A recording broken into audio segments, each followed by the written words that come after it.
Pro Group Management, workers' comp that works for you.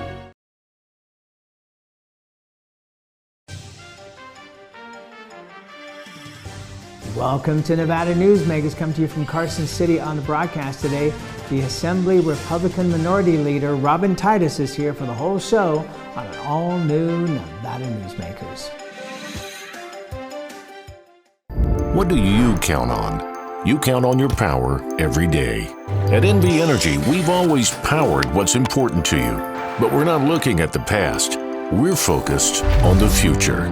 While our standards are high, our rates will remain low. And our commitment to renewables isn't just meeting standards, but leading the way. Because you can count on more than just your power. You can count on the company who brings it to you. That's our promise. You can count on it. Hello, is this D&D Roofing? Yes, it is. How may I help you? You did such a great job on my roof. May I speak to the owner? I am an owner. Oh, can I speak to your supervisor? Sure. How may I help you? I love your work. May I speak to the owner? I am an owner. We're all owners. Well, that's why at D&D we work so hard to keep your home safe and sound. Oh, no wonder. D&D Roofing and Sheet Metal.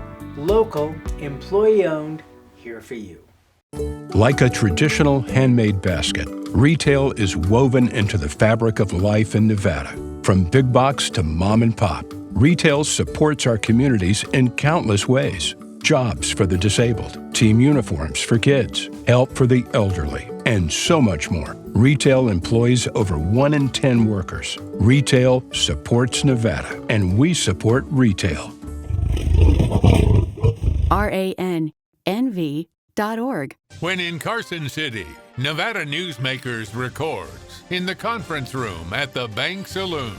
Coverage of the 2021 Nevada legislative session is brought to you by Pro Group Management, workers' comp that works for you.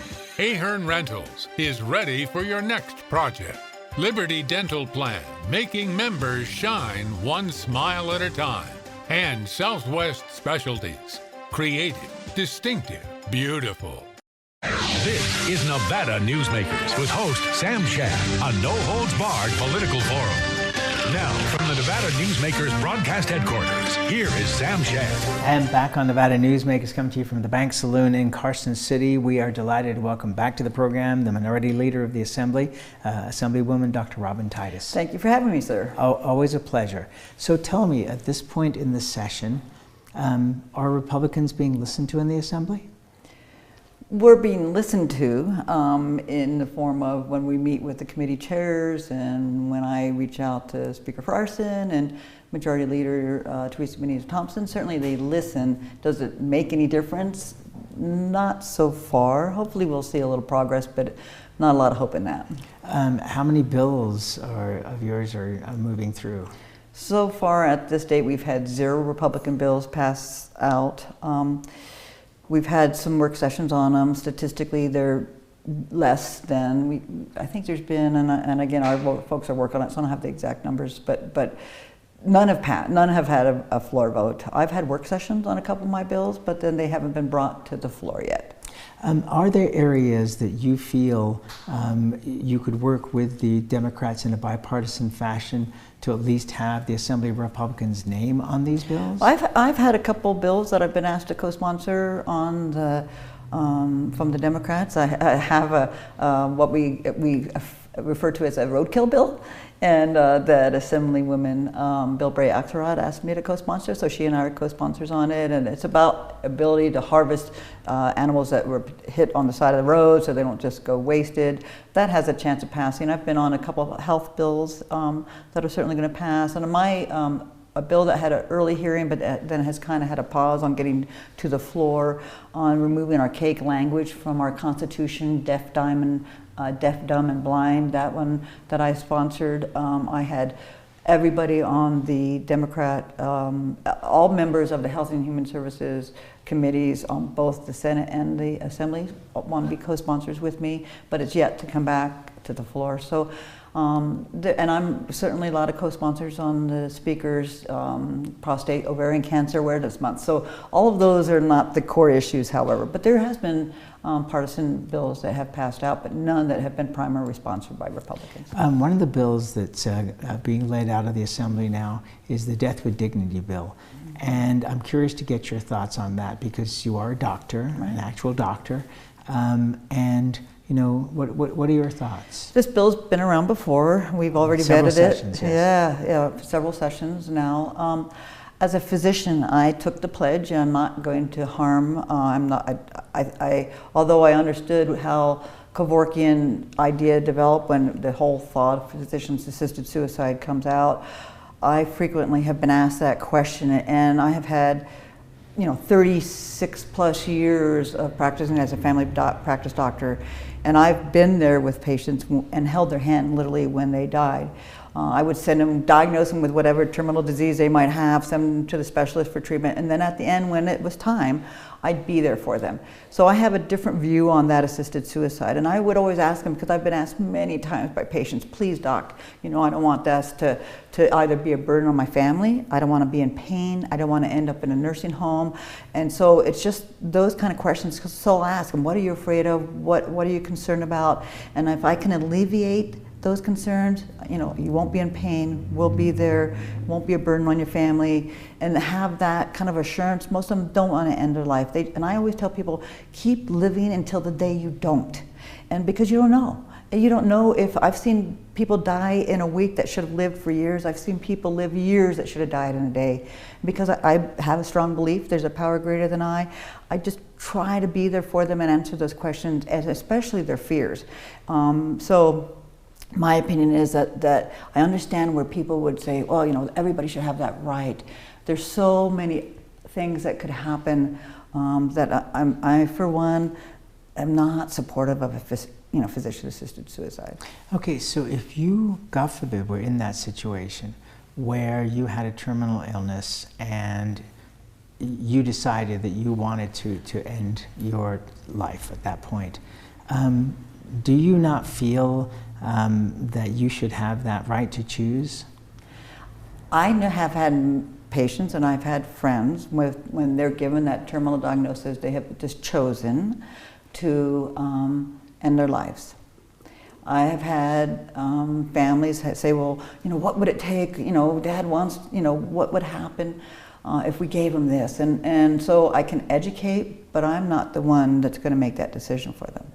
And so that's different in my mind. I worry that there's a lot of motives, insurance companies perhaps, family members perhaps, that don't want it to extend. And so I'm the patient advocate. I'm the one giving that person the ultimate quality in life. Do you have a right to make that decision? I do believe you have a right to make choices, independent healthcare choices. I've been an advocate of that forever. As far as physician-assisted suicide, for me, I'm not a person that supports that. Let's talk about where we are in the state with COVID. Do you feel comfortable now? You have been vaccinated, I have been vaccinated. I feel a greater sense of confidence, not that I lacked confidence because I thought I was taking all the appropriate precautions and it's the luck of the draw at that point. But at this point I have a greater sense of confidence. Do you think that more restrictions should be lifted in the Silver State than have been lifted so far? Absolutely. We have now had a bulletin from the CDC that said, now that we've had enough time with the vaccination that first came out in December, that we know that, and they recommend that groups can get together if everybody's been vaccinated without wearing masks and be close. So not just family members. So if you're fully vaccinated, and it does take 2 weeks after your vaccine to really build up the immunities, they truly feel that we don't need to be using the masks. The issue comes, of course, with those who haven't been vaccinated, which is a choice to not be vaccinated. Then I feel that, and then the CDC says those folks may consider still being required to wear a mask. Well, you have, people are worried about the mandated vaccines, and I think people have a right to say, no, I don't want to be vaccinated. I certainly appreciate that view too. I chose to be vaccinated. I chose to be vaccinated because I want to get the building open, and if that will help get the building open, I I'm there. Let's get this vaccine. Would you not have had the vaccine if it weren't for that? I had an opportunity to have the vaccine in December as a healthcare worker, and I'm still working in the ER. My feeling was there was a limited number of vaccines. I felt that there was people that should have been in line and vaccinated long before I got vaccinated. I'm not an anti-vaccine person. I'm a proponent. I think it's the smartest thing we do in healthcare is vaccines. You give somebody a little bit of that disease so you build up your own immunities. I think that's good. This vaccine was unique. It's not the traditional vaccine. I was willing to wait and see, let other people get that vaccine, and then I would be in line to get that vaccine, especially for travel and other issues. But I certainly wasn't first in line because I wasn't afraid of getting the disease either. I don't have any illnesses that I would worry about, and so for me, there was people that were much greater at risk than myself. And just to make the point here for our audience, you are a conservative, correct? Correct. Okay, and so you're saying if you want to get it, go get that vaccine, not to be concerned. I think people shouldn't. I'm a fan of the Johnson & Johnson one. That's the one the governor got. The one shot. The one shot. It's a traditional vaccine, and I told my kids to go get it because I think I think that's the type of vaccine that. Science is interesting. There's always that lag between trust and when you invent something. I always use the story of somebody who invented the stethoscope. That person was, it was horrible to think that you would use a stethoscope and touch somebody's chest, that kind of stuff. But it has to catch up, right? And so as science catches up, people have more trust on it. At this point in time, however, if you want to travel, the Johnson & Johnson one, it's one-shot deal.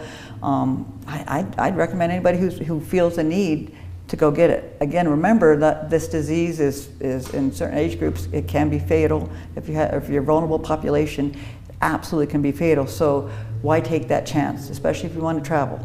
And so go get the vaccine. However, go ahead. Well, I was going to ask you about the card. So when you get the vaccine, you get a card that's a CDC card that shows you got the first vaccine, the second vaccine, and all the information. A lot of companies like Staples and Office Depot, either for a minimal charge or free of charge, are laminating these or shrinking them so that you can put them in your wallet. Do you think that it's a good thing for people to be carrying these around now? And folks act like carrying a vaccine card is a new thing. We've all been given vaccination cards for our children when we go get them vaccinated. I have a passport. I've traveled internationally. I was required to have vaccines to travel internationally with the yellow fever vaccine, etc. They're all in my passport. So it's not some new conspiracy theory to have a card that you've been vaccinated. The good news is if you lose this kind of information, we now have what's called WebIZ, and you can go online and you can see whether or not you're current. And it's just not, people think that the COVID vaccine is the only vaccine out there. I would encourage folks to know, is your tetanus shot up to date? Is your pneumonia shot up to date? Are you vaccinated to full capacity, what you should be, especially when traveling, especially if you're vulnerable? And all that information is on WebIZ, especially for your kids as they get vaccinated. It's all loaded into there. All right, let's take a break. We'll come back with the Minority Leader of the Assembly after this timeout.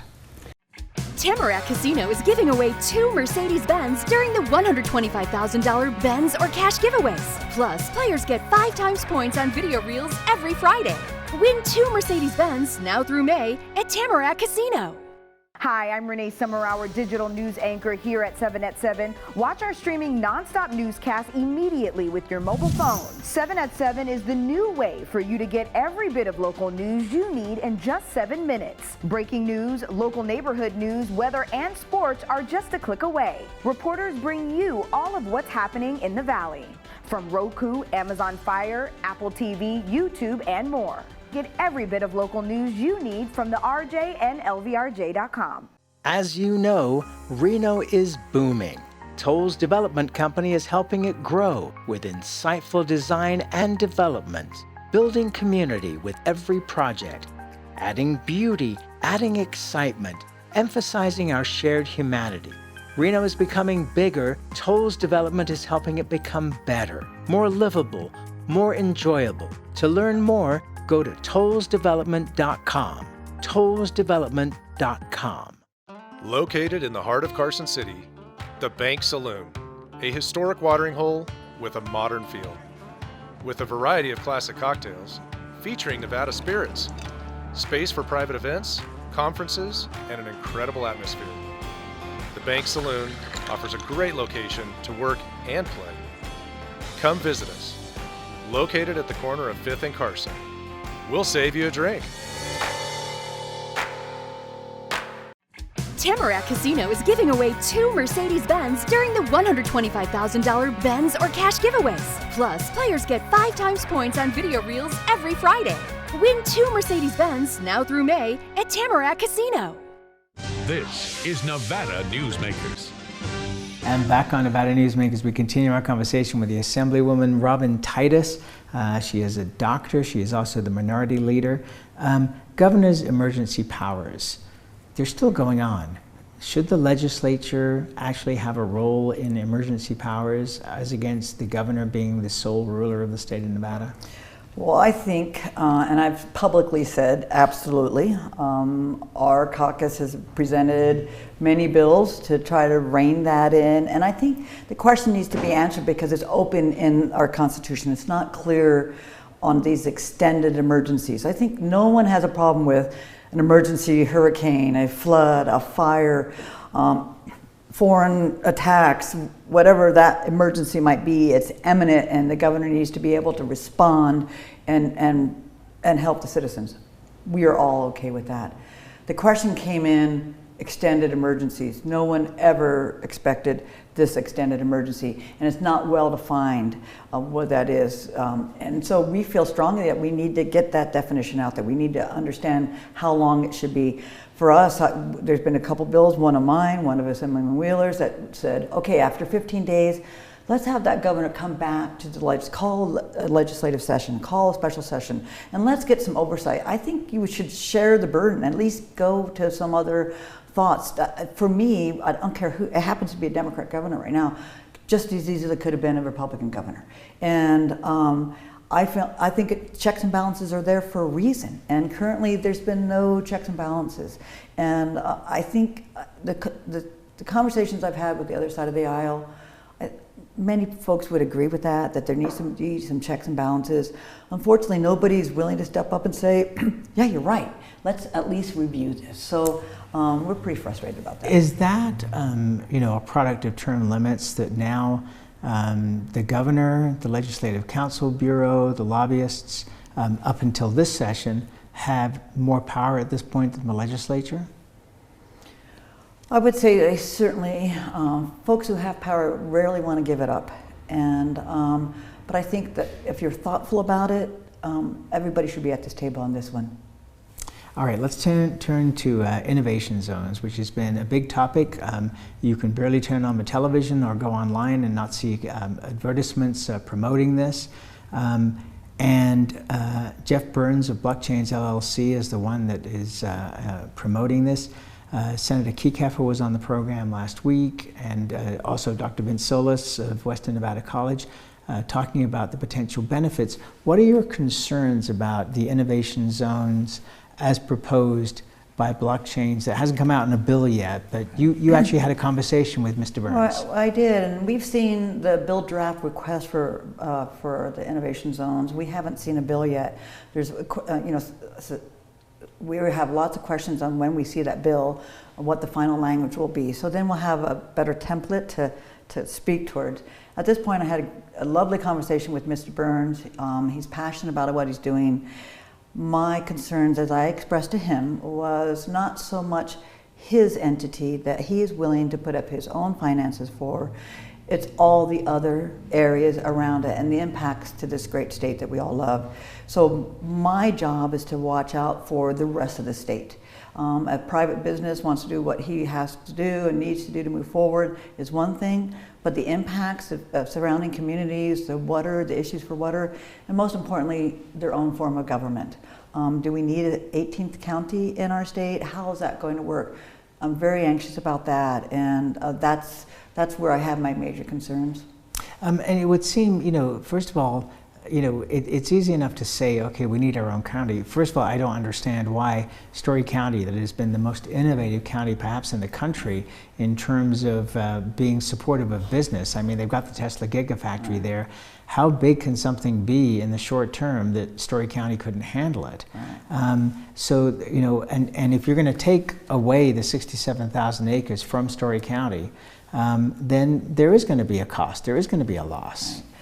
Indeed. So, and certainly he's thinking about the reinvestment into the area around that. But that, to me, is the bigger question is the other impacts that perhaps he won't be able to cover. And also, to his credit, I would say that part of the reasons he wants to create his own government is he hates the obstacles that he sees in his way.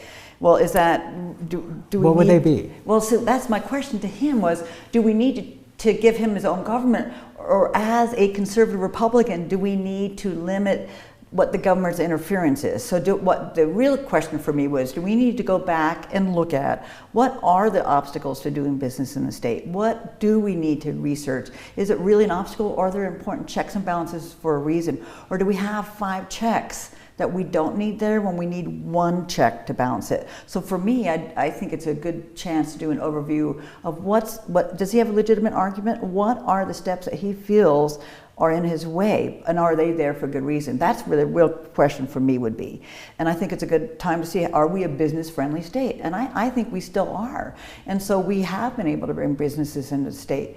This man's willing to put in his own money, however, not asking for any rebates, not asking for, you know, anything other than his own government. That's pretty huge. It's huge, That's right. pretty huge. And I would say that I would argue that I think it's going to have a lot more discussion. And I for one, have very big concerns about the impact. Does it surprise you how little Southern Nevada legislators know about this? Well, I think they actually, I would argue that I don't know that is a true statement. I think they know a lot about it now. I think it's been so public now. Are they interested in it?